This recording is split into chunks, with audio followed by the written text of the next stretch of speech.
Hey everybody. Before I continue Idol Singer Uncle Scott, I had a few things I wanted to say, and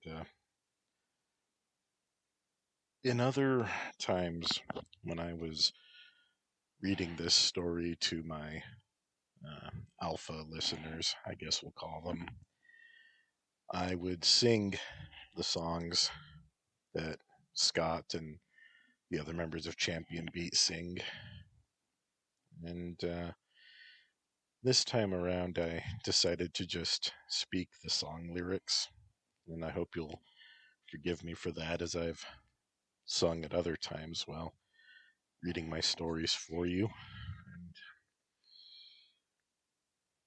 And I just don't have it in me this time around. So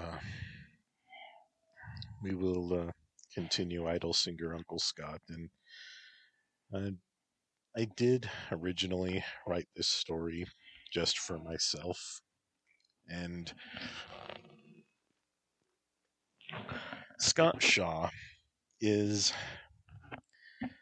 based on me because it was a story for me. So I did a bit of the self insert thing, but then my artistic integrity kicked in and he ended up being different. I couldn't do it. At the end of the day, I guess I'm too much of a coward to do a full self insert story. So Scott Shaw has more of me in him than other people, like, say, Mike Marshall, but he is still a unique and original person, and nobody else in the story is based on real people either. Um, except, of course, for public figures such as Mr. Rogers. He's still himself wherever he is now. And I hope that he would approve.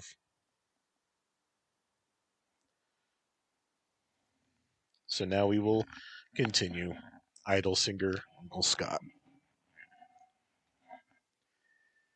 A photo arrived when his phone vibrated. It was a picture of his hot cocoa towel between a woman's legs. It was a very close up photo. The towel was apparently on intimate terms with her. His towel was a player now. Scott sent a reply. I take my towel very seriously. What you are doing is gross, not sexy. Bring it back. And a reply came.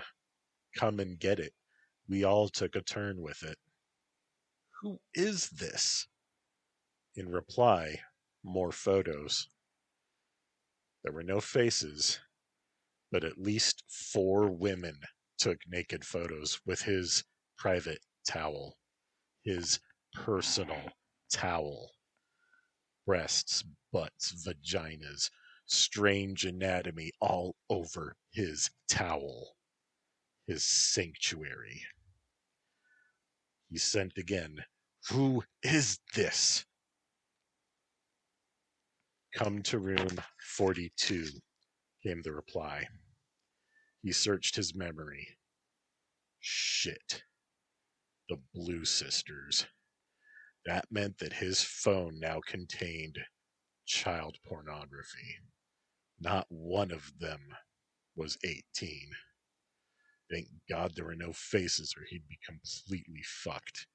He deleted every photo. And he sent another message as he walked. Those photos could send me to big bad stabbing prison. You know that? And then, after that, he'd get deported and then do time in American federal prison. He stormed over to room 42 down the hall. He paused, gathered himself, and knocked gently. "Come in," said a female voice, and the door opened for him. He pushed the door wide, looked around, and then stepped inside, blocking the door open with his foot. "My towel, please," he said. Mayumi dangled it from underneath her miniskirt. Was it tucked into her panties? She swayed her hips, making it swing like a tail or a bizarre phallic symbol. "Come get it, Uncle," she said. "Sorry, Uncle Scott. I didn't have anything to do with this dumb prank," said Lily, who was 13. "I expected better from you all. This prank is not just dumb, it's dangerous." "Take it. It's yours," urged Nene. "The door stays open. I need my towel. The laundry staff are looking for it," Scott said. Mari said, "Scott, it's your towel, but now it's been all over our bodies." Except Lily, who didn't have the guts. "It's stupid," Lily shouted. "It's his towel, and now he needs to wash it because you rubbed your butts and your ginies on it." Nene snorted. "Ginies? You call it a ginie?" "Shut up," Lily shouted. "Come on, Mayu. The game is over. Give me my towel." The bespectacled teen groaned in frustration, yanking his towel free and then throwing it over. "You're passing up on a good thing," she said. "Stick to boys your age and leave my stuff alone," Scott said. "Thank you for being good, Lily," he added, and then he hurried back to his room. He called the front desk to report his towel had been recovered. He sniffed it. It smelled clean. How had they known? Mamoru, or Sosuke, or Hikaru. Damn it. He showered, and he used the towel anyway. Stupid little girls. They could have ruined him. What was wrong with Mayumi? He was not going to be seduced by a 17-year-old girl. Didn't she get that? He dressed in his workout uniform and went to the hotel fitness room. He wanted to get some kind of revenge, but also he wanted there to be no more pranks. So he considered telling his manager. If he tattled, though, it would damage the trust. But damn it, someone had to be the adult. So he decided he would tell Yamada. He knew what to do. Toshi came out to work too, and a hotel guest that was also there agreed to photo them doing curls side by side, proving that Scott could lift more. Toshi told him while they jogged on the treadmills. "Sosuke and Mamoru planned a prank involving your special towel with Blue Sister." "I found out," Scott replied. "Was it bad? The kind that could get me sent to federal prison and then again in the US?" "Shit." "Yeah, and we have a show tonight. I'm so mad." They finished their workouts and Scott returned to his hotel room. Mayumi was in there with Hikaru. "I hope you both had fun messing with my personal things and almost sending me to prison," Scott said. "Look, I'm sorry, okay?" Mayumi said. "I just want you to want me," she added softly. "You're a cute girl, okay? You're also jailbait, so cut out that shit. My towel is sacred. I bought this towel because of the army and because of jail. This is a promise I made to myself." "Sorry, Uncle Scott. I thought it was silly," Hikaru said. "I'm going to wash up after my workout. No girls in our room while I get out of there," Scott said. "Do you forgive us?" Mayumi asked. "All the girls are sorry." Scott sighed. "Yeah, don't play those kinds of games, okay? They're trouble." Blue Sister opened the show that night, and Champion Beat handed them yellow roses for friendship on stage before they began their set.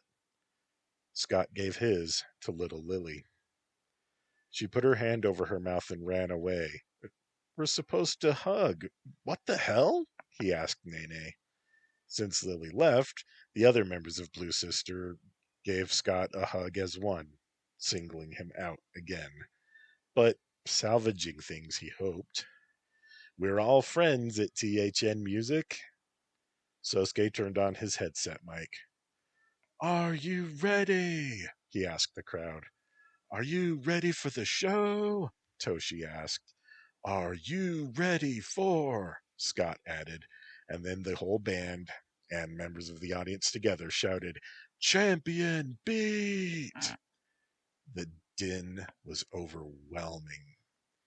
Hikaru pretended to stagger from the force of the sound. Excuse me, sorry, Scott said, going off script.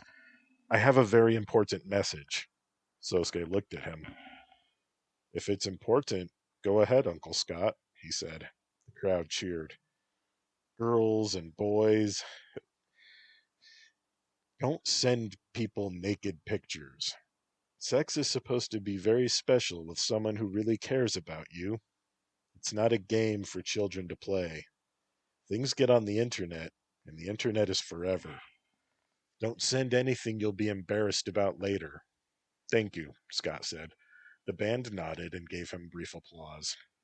And then Sosuke took the lead, back on script. Who loves sad laughter? The crowd cheered, and they resumed the show, singing their song about a boy who tries to pretend he's happy even though his crush turned him down. Don't hear the tears when I laugh, please. I'm trying to be brave. I never thought love was a joke, and the joke was on me. As Mamoru finished the song, there was not a dry eye in the house. Well, after White Day Surprise, there weren't any dry eyes. And Sosuke called out, Thank you so much, as he wiped his eyes. But then Lily walked on stage. She bowed and turned on a microphone in her hand. I'm sorry, she said, and her voice quavered.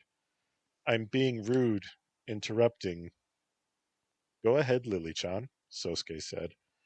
The girl walked closer to center stage. I never got a rose before, and I was overwhelmed. I would like it if I could sing a special song with Uncle Scott. Yamada nodded on stage left. What do you say? Can Lily and Uncle Scott sing a special song? Sosuke asked. The crowd went nuts. Scott knelt down in front of the 13-year-old girl. What song do you want to sing, Lily? He asked. You are my sunshine. I've been practicing my English, she said. Okay, Lily-chan, I know that one. And then they sat on the edge of the stage, their legs dangling, and they began singing that old song that Scott had never liked until that night. And he put a paternal arm around her shoulder.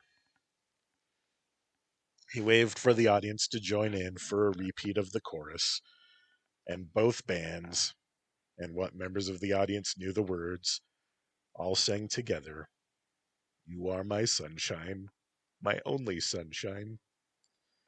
You make me happy when skies are gray. And just like that, a tradition was born. From that night forward, every Blue Sister or Champion Beat show ended with everyone singing that song. Their chase-out music, played to let the audience know the show was really over, was Lonely Sunset. It was chosen by Scott, and it was a song featured on one of his favorite anime movies, called Megazone 2-3. Scott escorted the band by the tour bus, holding back fans. A middle-aged woman pressed close to him, and he saw that she was very deliberate about pressing her body to him by her satisfied smile. He gave her a wink and kept moving. And there on the bus, Lily sat on his lap, and it felt really inappropriate. So he lifted her and set her down on the seat beside him. Do you forgive me for embarrassing you and messing up the show? She asked. Lily, you did something amazing. You made a show that our fans will talk about for years. They'll say, I was there when Lily and Uncle Scott sat down and sang You Are My Sunshine for the first time. Thank you for the rose, even if it was just for the show. Hey, I'm really your friend, Lily-chan, he replied. Manager Yamada and Manager Tanaka, the woman who managed Blue Sister, clapped to get everyone's attention. You did a great job, everyone, Tanaka said. But Scott told Yamada-san about the towel and the pictures. That is a hard line no. Never do things like that, she went on. Fans will lose respect for us, and it's illegal, too. Everyone agreed to not do things like that anymore, and their tour continued for another month. And Sosuke decided on an early graduation at the end of that tour. He wanted to try to be an actor. They had a big party and they live streamed it and had a special farewell radio show. At the party and the radio show, they all wore these stupid heart-shaped glasses. Scott kept grinning and making silly faces. And word spread that Scott was a fan of Hisakawa Aya, and she organized another tour of her own, singing her old favorites. Scott bought a ticket for her show in Harajuku. Junko bought one too. And they went to her theme cafe that she had talked about, and that chesty server was there. Her name was Mune Mune, and she wore a big red wig. Okay, I brought your sandwiches, and now, in the name of love, I will put my magic into them. And Mune Mune pulled out her wand and sang part of I Will Keep Your Secrets by Champion Beat. She gave Scott a kiss on the cheek and left them to eat. It was fun, he guessed, but not worth the 1,200 yen for a sandwich and a cup of barley tea. But then some music played, and the lights went out. What the hell? Scott demanded. Junko hushed him as other patrons giggled. Purple light revealed one of the other waitresses. I am Mitsu the Dark Angel, she announced. Oh, great. Lunch theater. I know there's a celebrity here today. Scott Shaw, stand up, I command you. Shit. Scott stood up. Dark Angel Mitsu, you better not try anything mean. Mune Mune put her magic in my sandwich and gave me a magic kiss, he called out. Mitsu laughed. Mune Mune and her friends are no match for me. Maybe so, said another server. But I am going to give Uncle Scott my kiss too, Mitsu.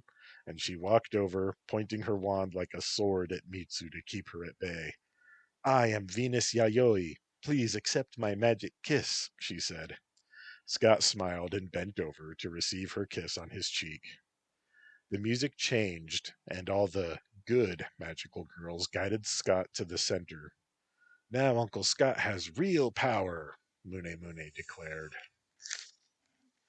In the name of love, defeat Mitsu's darkness with your song, Mune Mune urged. Scott took a deep breath. No, wait, Mitsu said, pointing her wand at him. You can be my king and rule in darkness beside me. Never, Scott said. Cut the music. I only need the power of love and the support of my friends. The music stopped, and he took Mune Mune and Venus Yayoi's hands. He took a deep breath. No, cried Mitsu. And Scott sang White Day Surprise, and one of the servers joined him. Mitsu cowered before his song, but then she stood up straight and joined in the singing. She ran to join the group, and they finished together, smiling. The main lights came back on, and there was some applause. Mitsu pulled him down to kiss his cheek again, as did each of the other servers. Hooray! Now Mitsu the Dark Angel is good, said Venus Yayoi. Scott sat down beside Junko. Did you plan this? He asked. No, they did it themselves, Junko replied. Nice work. Improvisation is a parlor trick, he replied, taking another bite of his sandwich. He wanted to add mayo to it. He looked at the table in surprise. No condiments? He asked. Ask Mune Mune, she replied. Scott waved for help, and Mune Mune bounced over. What can I help you with? She asked. Can I have some mayonnaise, please? She somehow managed to nod with her full torso and bounced away. After paying for their meal, the restaurant manager asked Scott if he would pose for a photo with the staff. Sure, but can I have the kitchen staff too? He insisted. And so Scott took a photo with all of the staff of Let's Adventure, the Magical Girl Cafe. Junko asked to not be in the photo. After they left, Junko asked, Did you have fun? They were going to the arcade next, and Scott smiled and said, If we do both dates in the same day, what will we do in the future? He asked instead of answering. And then she suddenly added, Well, did you have fun? And Scott nodded, and he said, That sandwich was overpriced. As for dates, I guess we'll have to do normal dates after. Well, what's a normal date, if not what we're doing right now? Junko asked him. I don't know. Eating strawberries at a sidewalk cafe? It's February. Strawberries aren't in season. It was just the first thing I thought of. That means that it's Valentine's Day soon, she added. Oh shit. I'll need a team of assistants just to keep track of who gave me chocolate, he said. I mean to give back to each and every person on White Day. That's why I like you so much, she said. You really think about other people. Well, I do, he admitted. Scott purchased some tokens from the machine at the arcade. Okay, let's see what Junko-chan will win for me. And then he saw it. It was a plushy doll with a beard and a trilby hat. Hey, my own unauthorized merch! I have arrived! Get that for me, please! He put all of the tokens into the claw machine. Junko looked and laughed. Too easy. She won it on the first try. Scott squished it. I don't have blue eyes, he scoffed. At least they got the hat right, with the pinstripes. He was wearing the same hat. He had bought it at a second-hand store. It had another man's initials written inside it and everything. Junko also won a fuzzy clownfish and a doll that looked just different enough to not be Son Goku, but totally was. They walked to a bench, hand in hand, without even noticing. I was one of those shy girls who got picked on, Junko said. I was an aphid. So I practiced and practiced on these machines, and I collected gotcha toys. They became my friends. She looked at him as if waiting for him to make fun of her. He looked down at their hands. When did that happen? He asked, holding them up. I don't know, she said, then looked into his brown eyes. She closed her eyes and leaned in to kiss him. Scott interrupted her lips with the Scott doll. She giggled. Not in public, remember? He said. I can't have a girlfriend so that the moms can think that they have a chance with me. But one of the arcade workers took his photo holding up the doll. He waved cheerfully and walked away. Scott made the stuffed doll wave. Let's go back to my room, he suggested. Oh, you want privacy, she said. She gave the clownfish to a little boy and kept her not Goku as they left. Junko drove back to his hotel. The room belonged to the label. Where do you really live? She asked.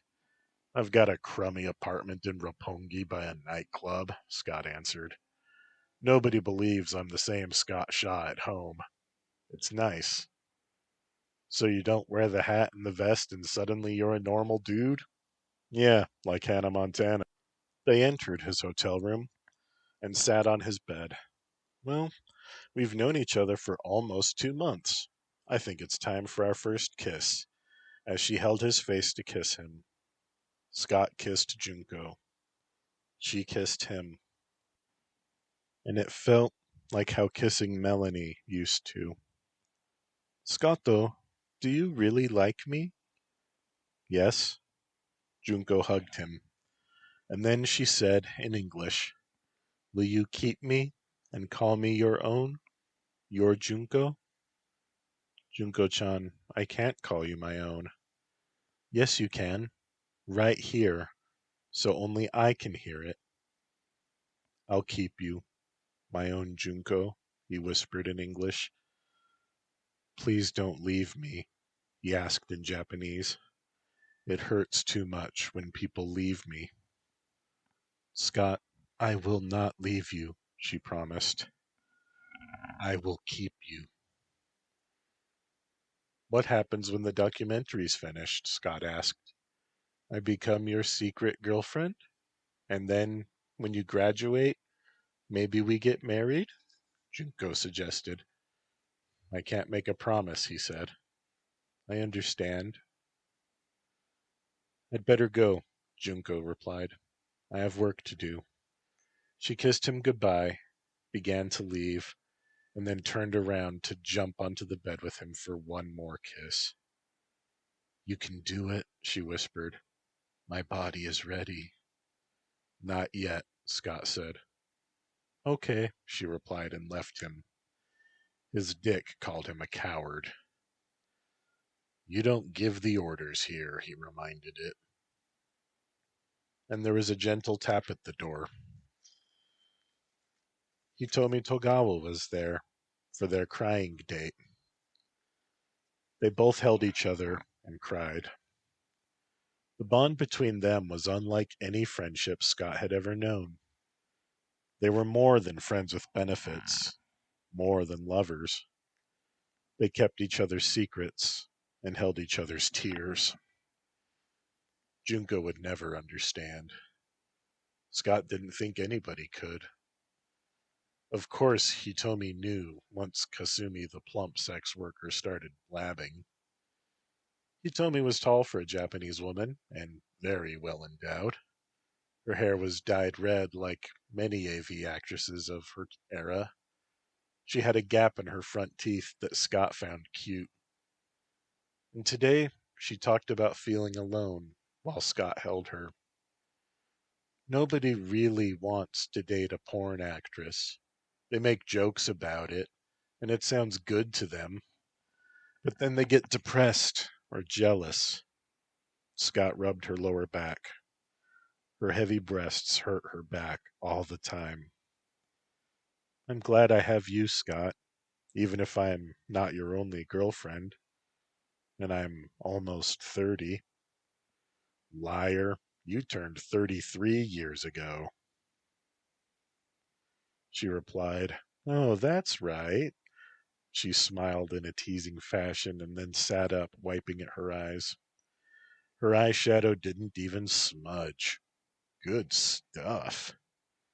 I have to do a special event on the day, so do you want your Valentine's Day present now? Sure, he replied. Hitomi opened up her bag and she gave him a chocolate heart. It's strawberry cream filled, she said. And one more thing. She gave him a kiss. They made love then. At the end, she nibbled his shoulder and said, Happy Valentine's. Hey, I like the doll, she added. Can I have it? Junko won it for me, Scott replied. I really want it now, Hitomi said. I thought you were used to disappointment by now, what with me as your lover. Shut up, Scotto. Don't joke like that. You know I love you. Do you? I really do. Then I still can't give you the doll. Hitomi gasped. Then I won't do your favorite position. Every position with Hitomi is my favorite. Play fair. Let me have the fake Scotto doll.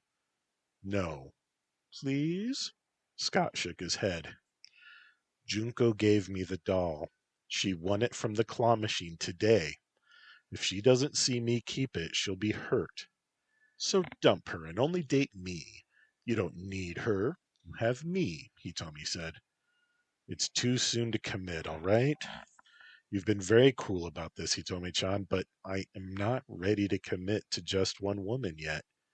I'm gun-shy because of the divorce. Divorce hurts. I know how much you hurt. Who do you cry with? She nudged him. Come on, whose tits do you cry on? Hitomi-chan. Yeah, I know how much you hurt. You know how much I hurt. We are really good together. If we get married, nobody can complain. Slow down on the marriage thing, please, he replied. Okay, she said, and she gave him one more kiss.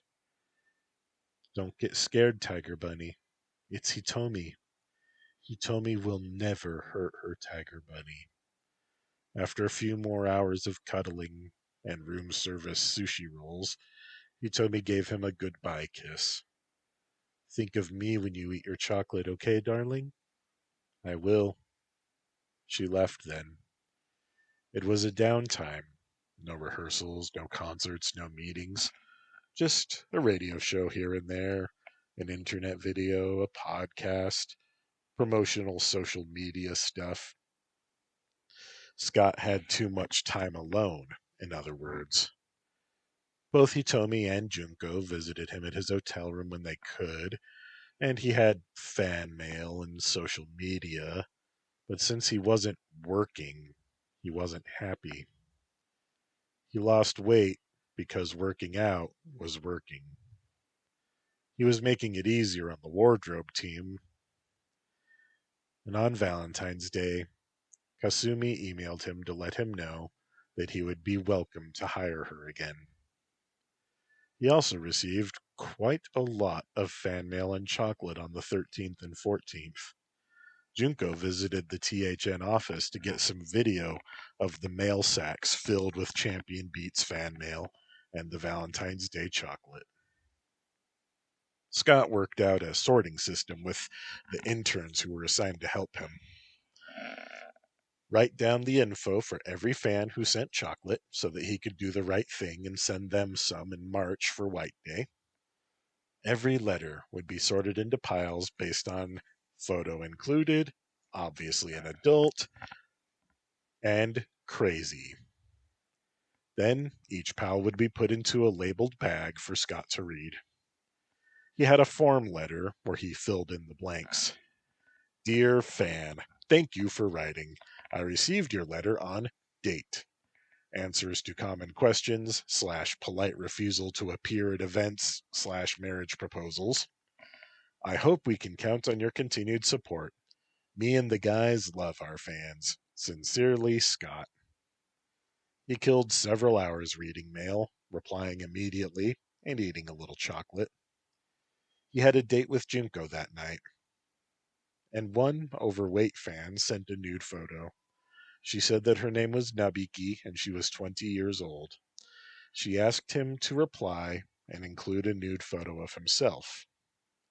He wrote, Dear Nabiki, thank you for the photo. You're going to make a very pretty girlfriend for a lucky guy. Please understand, I cannot send you a naked photo of me. Instead, here's a photo of me and the band. Thank you for writing and supporting us. I'll keep your sexy photo a secret just for me, but please don't send any more. An assistant might see. Love, Scott. And An obviously not adult girl sent a photo too. He dropped that one into his shredder. Dear Chiomap, you are too young to be taking such pictures. That is not appropriate for a lot of reasons. One of the biggest ones is that it counts as a crime. Another reason is this is not the right way to get love. A person who really cares about you will like you before they see you without clothes on, without any sex at all. And if someone only likes you for sexy stuff, then they are using you, and you deserve better than them. People like that are losers, and I know you are a winner. Thank you for your support. Love, Scott. There was a letter and a photo from Akira. She was now a bikini model after she graduated from Coffee Classmates. She'd be in Tokyo again on February 20th for a photo shoot and would like him to visit her. Dear Akira, congratulations. Thank you for the photo. You look like you're a pro already, but I guess you were since you had those photo shoots with Coffee Classmates. I will be happy to see a Ganguro photo shoot. Will you sign an autograph for old Uncle Scott? Scott bundled up the rest of the mail for later, and then Junko arrived and snapped a surprise photo of him gathering the mail. Chocolate stained lips, bags of mail. You look just like a pop idol, Scott, she said, laughing. Hey, don't say that. I'm a respectable English teacher, not pop singer trash. Come on, it's a special day at Let's Adventure. They're doing only 4 hours tonight, and you were invited. I would love to document it. Okay, Tomoki-san. Everyone, thank you for your hard work. I've got a promotional event to do. He carried his mailbags and asked his permanent assistant, Tamine, to place the order for White Day and coordinate with the interns for the addresses and deliveries. And get 800 yen chocolate, okay? Don't cheap out, he added. You got it, Scotto. Thank you, Tamine-san. You're the best. He gave Scott a thumbs up. And once Junko and Scott arrived at her car, she gave him another kiss. I hate having to wait to do that, she said. I want everybody to know we're together. I know, darling. It's not as if you're a dirty secret. You're the good kind, Scott said. They drove, and, well, traffic was always bad in Tokyo. I hate Tokyo traffic. I'd rather be in the provinces, Junko griped. You'd love Colorado. Plenty of room to drive, and the mountains are lovely. But my English is bad. Nobody would like me. And right then, Scott felt something begin to block her from him. I want you to see my home, he said.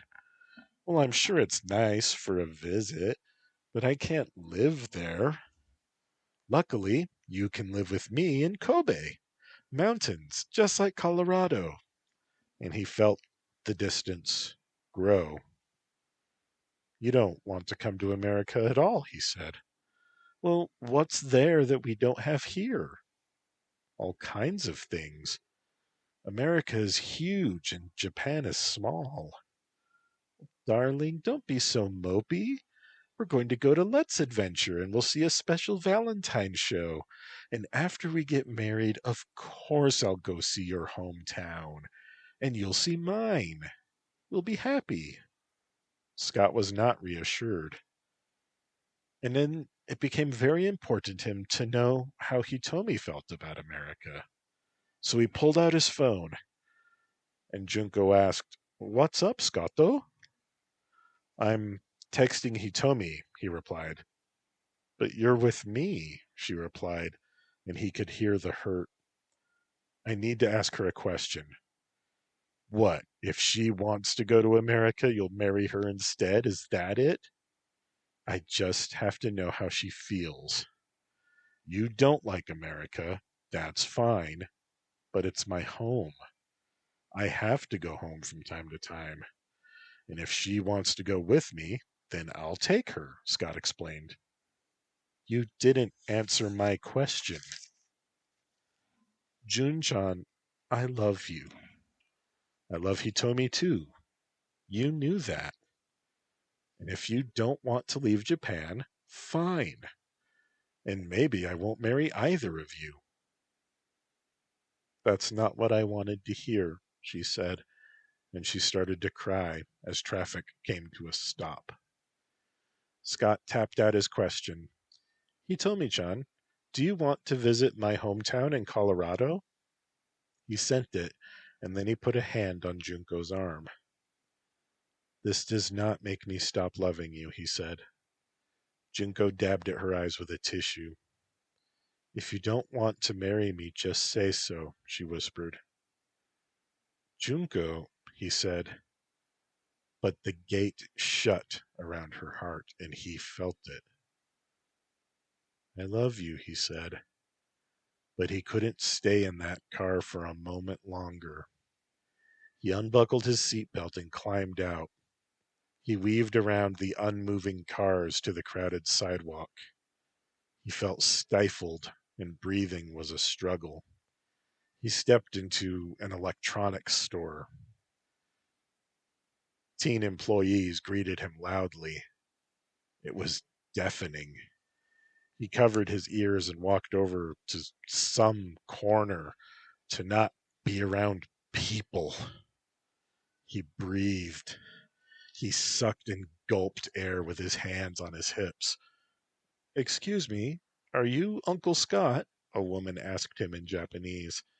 At the sound of his name, the mask took over, and he turned around with a smile, covering his mouth playfully. Yes, he whispered. I own both albums, she said. My name is So. Can I have a picture? Sure, Uncle Scott said. He put an arm around her shoulder and smiled for her phone. Click. Thanks, I love you. Your music, I mean, the Korean woman said. Thank you. Have a very nice day, Scott replied in English, and then he said goodbye in Japanese. She smiled and said goodbye in English. Scott pretended to be interested in video projectors while he calmed down. His phone played I Will Keep Your Secrets, and he answered without looking. Scotto, I'm so sorry. Where are you? I'm worried, Junko said. He could hear her tears. I'm in some electronics store, he replied. Traffic is moving again. Please, come back and meet me. It's very slow still. Please come back. Do you love me? He asked. Yes! Please don't leave me like this. Okay. Scott walked out and he looked for her. Her car had a sticker of a chrysanthemum on the driver's door to help it stand out from the other white two-door Toyotas. He jogged, dodging pedestrians, and then he saw her car. Traffic was picking up, but he still ran into the moving. His heart raced. He moved and ran and climbed into Junko's car after sliding over the hood. He slammed the dashboard and whooped. Try to accuse me of not loving you. I dare you, he shouted in English, and then he laughed, grateful to be alive. Junko, misunderstanding, shouted, I love you in English, and she drove and let her tears leak. I love you, she whispered in Japanese. Please don't leave me. Scott opened up a chocolate and broke off a piece for her. He fed it to his girlfriend. She kissed his fingertip after taking the chocolate into her mouth, and his phone buzzed. Hitomi's reply to his text. I hear Colorado is where the Rocky Mountains are. Is it very cold? I would like to visit your hometown, but my English is still poor. Yes or no, Scott replied. I will be happy with you in America, she replied. Thank you, darling, he texted. Does Hitomi Elephant Boobs want to go to America? Junko asked. Yes, Scott replied. Junko swallowed. You ran into traffic for me, she said. Yes. You are so reckless. I was scared, she scolded. And then Scott's phone played like a boss by the lonely island. Manager Yamada, hello, Scott said. Scotto, are you still with reporter Tomuki? Yamada asked. Yeah, boss, why? Yamada sighed. I have been sent a link from some fan blog that shows a man, dressed like you were dressed today, running in traffic, Yamada said. Oh, that's me. I had to do something. I'm safe and sound in Tamuki-san's car now.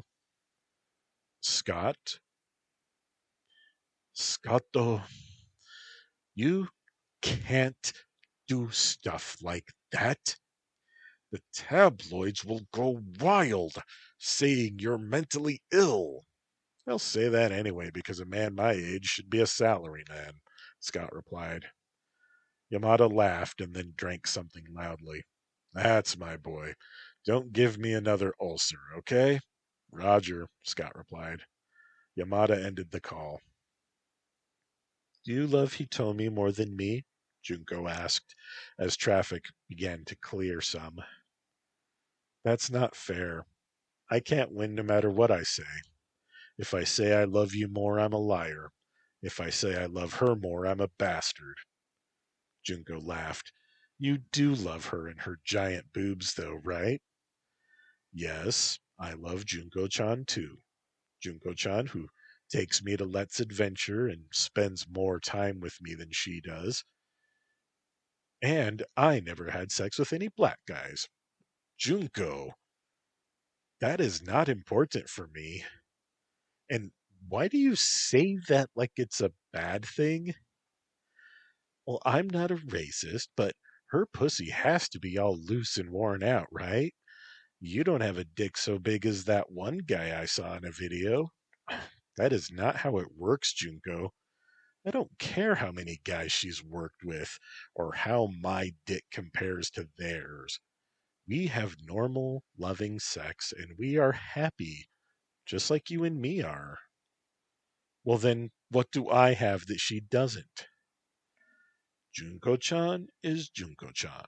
Hitomi-chan is Hitomi-chan, Scott replied. They parked and began walking to Let's Adventure. A line was waiting. The devoted regulars. A woman looked at them and waved. That's Uncle Scott. Uncle Scott's here, she called out. The other regulars turned to look. Hi, I love Let's Adventure, he said, waving at them. And then the doors opened, and they politely made their way inside. Scott and Junko found seats near the kitchen. The woman who had noticed him offered to let him take her table. "Oh, can we share the table? I'd like that," Scott replied. "Oh, I couldn't share the table," she said, covering her mouth. "You take it. Please, can we sit together? I would feel better if we sat together." "Well, okay," she replied, and walked back to her table. They followed her. "What's your name?" "I'm Tomuki," Junko said. "Oh, I'm Sakurada," the woman said, bowing. The cafe was almost full. Men and women whispered to each other, and service began. This time their server was Mitsu. "Welcome back, Uncle Scott, Tomuki-san, Sakurada-san," and she took their orders. Scott insisted on treating Sakurada-san. "Well, if you're paying, then please call me Tomo," Tomo said. "Then I'm just Scott, Tomo-san." And this time, Scott ordered a tempura combo meal and some green tea. When the show started, eerie music played, and lights moved in a circular fashion. A fog machine sprayed out a blast or two, and then the lights stopped moving. An unfamiliar black woman stepped out. "I am Dark Angel Anisha. Where are you hiding, Mitsu?" she demanded. And Mitsu ran to Scott's table. "Help me, Scott. She wants to turn me evil again." Scott stood up and put an arm around Mitsu's shoulders. "Dark Angel Mitsu is good now, Anisha," Scott said. "I'll fix that, and you too," Anisha sneered. She waved her wand. Darkness, return! She shouted, and Mitsu cried out in pain, No, I don't want to be evil. Darkness, return! Anisha shouted. And then Mitsu laughed wickedly. Oh, Dark Angel Anisha, thank you for returning me to my true self. And she kissed Scott full on the lips. Be our servant, Scott. Evil is so much more fun. Hearing this, Anisha laughed, and she pointed her wand at him. Darkness bigger, she shouted. She said in English, Come to the dark side. Evil is sexy. Mitsu, no. My song saved you, Scott said in anguish, and then Mune came out, struggling in the arms of Venus Yayoi. Scott, save us! Fight the darkness, Mune said. Give up, Scott. The darkness is stronger, Venus Yayoi said. And then Mitsu slapped Mune. Shut up. Your love power is worthless. And Anisha waved her wand again. Darkness grow, darkness now, she said. And Scott let out what he hoped was an evil laugh. He walked over to Mune. Oh, Scott, no, fight. I know goodness is still in your heart, she pleaded. Kiss her, Scott. Give her your evil kiss, Anisha commanded. And Scott heard Yayoi whisper, She can't boss you around. Don't think you can give me orders, Anisha, Scott yelled. Fight, Scott. In the name of love, fight the darkness. Don't you give me orders either, Scott shouted, and Mune sobbed. We're friends, Scott. Remember when we sang together. Shut up, Yayoi ordered. I sang with Scott, not you. You can't sing. Venus Yayoi is right. You didn't sing with me. You don't even know the words, Scott leered at her. Maybe I do want that kiss, though. No, Scott, not like this. Please, I know you can beat the darkness inside you. And then she sang. She sang Wishing Star, one of Champion Beat's less popular songs. That small light in the night sky, it's mine. It's my star, and my wish is for you. Scott recoiled. Don't listen to her, Scott. We can rule together, Anisha said. No one can stop us if we fight together. Take my wand, and her magic can't stop you. Scott snatched Anisha's wand, and she smiled in satisfaction. Scott stage kissed her, but Anisha put her arms around him and kissed him for real. Good work, she whispered. Now sing with her and pull her free. Scott said, What a kiss! I'm going to like being evil. Scotto, no, said a customer, and Scott advanced on her with his borrowed wand raised, but then he stopped and joined Mune at the chorus. Wishing star, my little hope, help her be happy, even if she's happy without me.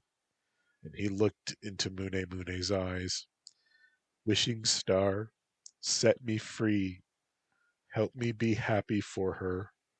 My star, wish come true. And he waved his wand at Venus Yayoi. Light of love, banish the darkness, Scott said. Yayoi released Mune. He turned to Dark Angel Anisha, but she and Mitsu were backing away. We'll come back, and I'll take my wand. I don't want your evil wand. He wiped Anisha's kiss off of his mouth and tossed the wand to her. You'll pay for spurning me, Scott, Anisha said, and the two dark angels exited. Light, come forth, Mune called out and pointed her wand at Yayoi. Love is the light that banishes all darkness, Scott declared. Yayoi held her head and she swooned, and Scott reached out to help support her. Yayoi, please be okay, Scott said. I am okay, thanks to my friends, Yayoi said, and she and Mune cheered. We'll save Mitsu again, and we'll defeat Dark Angel Anisha. Scott's kiss will plant the seed of goodness in both of them, I'm sure. Happy Valentine, Scott, Yayoi said, and then both magical girls gave him kisses on the cheek. Scott actually blushed. Happy Valentine, Scott said, and he waved to the other customers before returning to his table. The customers applauded. The regular lights came up again, and Tomo clapped. Congratulations, she said. Then Scott smiled and nodded. Those girls all kissed you for real, Junko complained. Yeah, but I'm not in love with them, Scott replied. Junko and Scott allowed photos and autographs at Let's Adventure. The manager took Scott aside. What do you think of Anisha? He asked. Oh, she's great, Scott said. Thank you. I'll tell her you said so. They left the cafe. Wow, what now? We still have lots of time, Scott said. Let's go to my place, Junko said. Scott had still not seen her apartment. Sure, he said.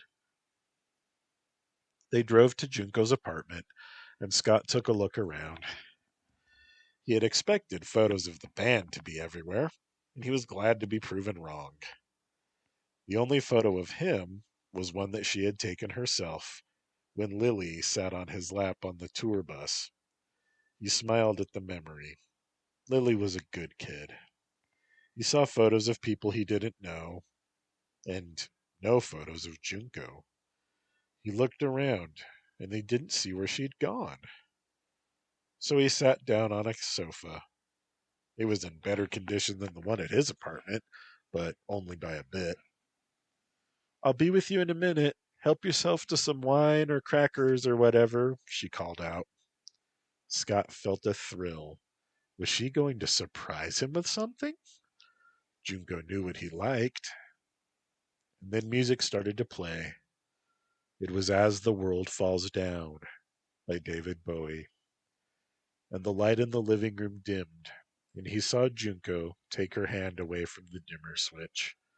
She was wearing one of those filmy lingerie overshirt things, and lots of makeup. She looked like a model. She smiled a small, fragile smile and walked towards him. Stockings, lacy things, all black against her pearl-colored skin. You look so sexy, he said. Junko laughed. Really? I don't look silly. Scott shook his head. Very sexy, he insisted. She stood above him. Do you want some wine? Or some more chocolate? She asked. Right now, all I want is you. She pulled him to his feet and led him to her small bedroom. Her futon on the floor had a circle of rose petals around it, and there was another fake Scotty plushie in the place of honor atop a pillow in the center. He keeps me company when the real thing is busy, she explained. Scott set it down outside of the circle. Is this a magic circle? Scott asked.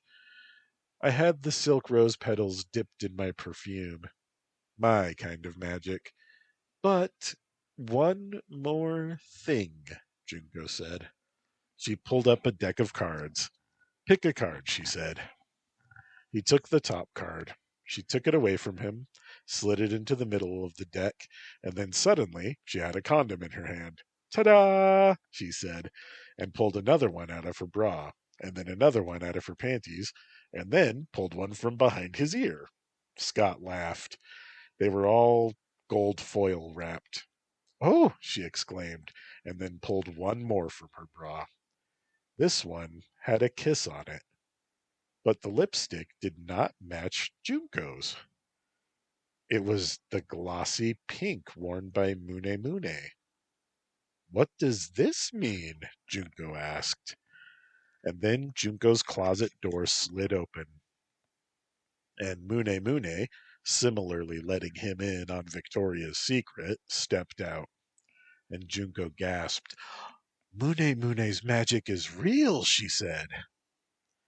My real name is Ayame, she said, and took off the red wig. Her black hair was in a rather spiky pixie cut. Seriously? How did you get here before us? Scott asked.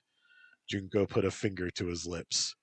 Valentine's is a day of magic, she said. This will be our first time. Are you sure you want Ayame here? Scott asked. Valentine's Day is very special. Now give Ayame a kiss before the magic fades away. Ayame touched his arm. I can put the wig back on if you want. I know you like Mune Mune. Scott laughed. Let's keep Mune Mune at the cafe. I'd hate to spoil it. She kissed him eagerly. They took all night. Junko took him first, and Ayame pushed his hips. It was something that he had only ever seen in videos, and she began to move with him and gasp in pleasure. He called out both of their names in his passion. He had never had a threesome before, and certainly never imagined it would be like this. And they rested between sessions, talking sweet romantic things, touching and kissing Scott, and he tried to pay equal attention to both women. When he made love to Ayame, she would gently bite him again and again, alternately kissing his neck and biting him. And Junko whispered in his ear, urging him on. And sometime around midnight, Junko fell asleep, and she said, Happy Valentine's, don't mind me, before drifting off. And Ayame pulled Scott to the living room with a blanket over her shoulders. It was a bit cold, so she turned on a space heater. Are you and Junko good friends? Scott asked. Best friends, Ayame said. Was she trying to set us up the whole time? I begged her to do it. She made coffee, and Scott sat in the blanket, watching her naked body in the kitchenette. Aren't you cold? Scott asked. Yes, but I have a big man to keep me warm. Scott wrapped the blanket around them both, and Ayame sighed. It's good, right? She asked. What's good? Us three. We can try to share you, even with your porn star. I plan to commit one day, Scott said, and Ayame nodded against his chest and leaned back into him.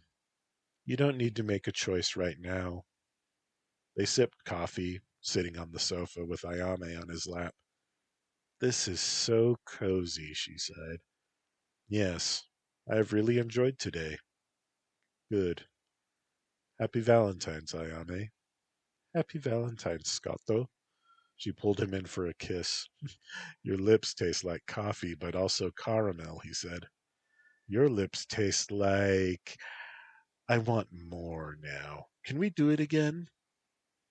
And they did, sitting on the couch, wrapped in the blanket. And Ayame bit him again, and he loved it.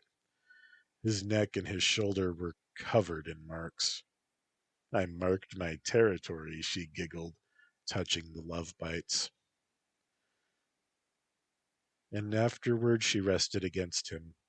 Scott, please say we can do this again and again. I don't need you to do all the boyfriend stuff like gifts and meeting my parents. Just this. Just love me. Drink coffee with me and tell me all those sweet things and sometimes kiss Mune Mune and sing to me. Really? Scott asked. I'm so happy. I loved surprising you and being with you and Junko. I love this right here in the blanket in winter, the heater over there, coffee, most of all, you. If I keep kissing Mune Mune, her fans will get jealous, he teased. They don't own her, she said, and she asked him to give her her mug.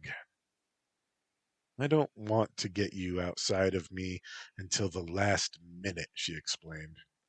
So Scott reached for her mug, and she thanked him and gulped the last of her coffee down.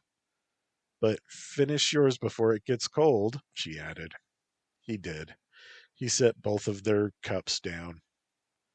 Why is Junko jealous of Hitomi, but not you? Scott asked. I'm part of Junko-chan's world, but Togawa Hitomi is an outsider. Are you really magic? Yes, in the name of love, give me another kiss. He did. See, my powers are real. She giggled. If I had real magic, I'd give you a permanent visa and keep you in my bed forever. Forever? Forever. We'd have sex every day. Wake up, sex. Before lunch, sex. At work, sex. Before dinner, sex. And then, before sleep, some sex for a change of pace. I'm not a machine, he joked. I'm magic, though. Did you count how much sex you've had tonight? I did. How many times? I won't tell. It will spoil the magic. But trust me, it was a lot between us. I trust you. And then he kissed her neck. Normally, I really care to learn about a woman, but you're different. You just say, kiss me, it's good, and I do it, like we're in love. We are, she replied. No, we don't really know each other. We're attracted to each other and we're very compatible sexually, but that's not the same thing. You're right, it's not the same thing. Look into my eyes and tell me you don't love me, Ayame said. She leaned back and looked into his eyes. He couldn't say it. Say you love me, she said. I love you, Ayame. Say you love Junko-chan. I love Junko-chan. She kissed him. That's all I need, she said. Tell me your dream, he asked. I already did. You in my life forever, she replied. Tell me your real dream. I want to design characters for my own video games, but I only know graphic art, not programming. I don't want to make other people's characters, just mine. Nothing wrong with that dream, Scott said. Sure, it just can't ever come true. Find a team who shares your vision, Scott said. She nodded. Maybe I'm too scared of failure. Well, I believe in you. She shushed him. Tell me Scotto's dream. I want a wife. I want my children to live with me and her. Family man, she said sadly. Yeah, I'm sorry. I never want children. Well, that's okay, Scott said. It's not, though. I won't love your kids and they won't love me and we'll all be unhappy. You might like them. They're growing up. They're not snotty diaper monsters. I forgot how old you are, she replied. I'm young enough for you and Junko, he protested. Yes, you are. Get your phone. Show me your kids. Scott slipped away from her loving embrace and left the blanket with Ayame. He made sure Junko was covered well under her quilt, and he slipped a bit from stepping on a pair of panties. He wasn't sure whose. He grabbed his phone and took a photo of her in the candlelight before blowing the candles out. He showed Ayame the photo. She looks so sweet, Ayame said. Have you two had sex with each other? Scott asked. Yeah, she replied. Does that excite you or worry you? Neither. It makes me feel more secure about us three. Ah. And then Scott showed her the most recent photos of his kids, which were a year out of date. Melanie, my ex, is mad because my oldest daughter is learning Japanese so that she can know what her songs are about. Why would she be mad? I guess it's because she wants to blame me for everything wrong with her life and make my kids hate me. You've been apart for years. She can't blame you anymore. Of course she can. See, if I'm in Colorado, it's my fault because I'm too close and it upsets her. If I'm in Japan, it's my fault because I'm not available and it upsets her. You can't win. That's not fair, Ayame said. You're right. I send child support and alimony, and I have almost nothing. I'm famous, but I'm not rich. The label takes care of me, but when my time is up, I'll have to go back to work, teaching English and living on rice and instant ramen again. My job won't last forever either, Ayame said. Your kids are tall, like you? Yeah, I could like them if I met them. Do you want to go to Colorado with me and Hitomi? No, I'd like to go, but not with her. My boobs are all I've got, and hers are even bigger. What happened to sharing? Scott, don't ask me to do with her what we do with Junko-chan. I wasn't asking that. What, go on a long trip with a stranger and play just friends? I don't like that either. Well, my girlfriend Ayame, my girlfriend Hitomi, 2 rooms. Well, that would be okay, but expensive. Yeah, it would be expensive. I do speak pretty good English, she said in English. You would not need to be watching out for me the whole time. And so they drank some more coffee, and they spoke English with each other. And she practiced phrases she knew. Do you have this in a smaller size? She asked. Let me check, Scott replied. Cheku? In American English, check means a lot of things, Scott explained, switching to Japanese. If you check to see or check something out, you are looking to see if what you want is there. I check out Ayame and I see a pretty woman who has nice boobs. I ask Mune Mune for the check when I'm done at the cafe, he went on, and Ayame smiled and gave him a kiss. Say it again. What? Check out Ayame. Check out Ayame's pretty cheekbones and eyes. Ayame is hot, he replied. Scotto is hot though.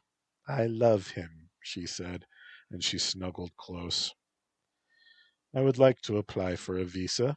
I am going to America for a vacation, she recited. Hello, Angelica. Hello, Scotty. Maisie. My name is Ayame. I'm one of your dad's girlfriends. I hope we can be friends, she said in English, continuing to practice. I love your dad, but we are not married. Maybe we will stay together a long time, but not get married. Is that okay with you? Scott gave her a kiss. See, I'm willing to try. You're great, he replied. We know each other well enough, and we can learn more as we go, she said.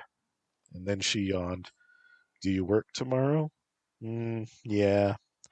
Scott carried her to the futon, feeling rather like a husband carrying his new bride over the threshold. She snuggled then under the quilt, and she fell asleep. Scott woke up to Ayame's alarm beeping from her phone. She hurried to put on her lingerie, which looked like peacock patterns, and then she stopped to pose for him, giving him a wink, and hurried to put on her street clothes over them. Bye bye, I'll text you, Ayame said, and blew him a kiss before running out the door. Junko stirred, but went back to sleep. It was 7:15. Scott yawned and checked his phone. There was nothing urgent, so he went back to sleep. At 10, Junko got up to make coffee and miso soup. She added some dehydrated mushrooms to the broth. Scott joined her in the kitchenette, wearing his clothes. He wrapped the blanket around them both.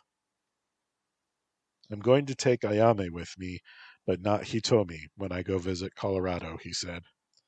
I decided because her English is good. Okay, Junko said. I'm okay with Ayame going. We'll take lots of pictures. We'll bring Colorado back with us, Scott promised. Very nice. I'll be editing the documentary, and maybe it will be all done when you come back. She kissed his arm. I have a perfect video of you and Lily singing You're My Sunshine. Camera, camera operator Yae was in just the right place. When you put your arm around Lily, she said fans everywhere started putting their arms around each other and crying. That's what it's all about, Scott said. I want to make people happy and feel connected. I don't care about fame. Not really. I believe you. It's why I love you, Junko replied and stirred the soup. The blanket. That's also why I love you. Another man might say, if she's cold, she'll warm herself. You say, I won't let Junko-chan get cold. Scott laughed. You're right. I don't want my woman cold or unhappy. Any of my women. So what will you tell Hitomi? The truth. I'm taking my girlfriend who speaks English. Well, she knows she's not your only girlfriend, Junko agreed. She does.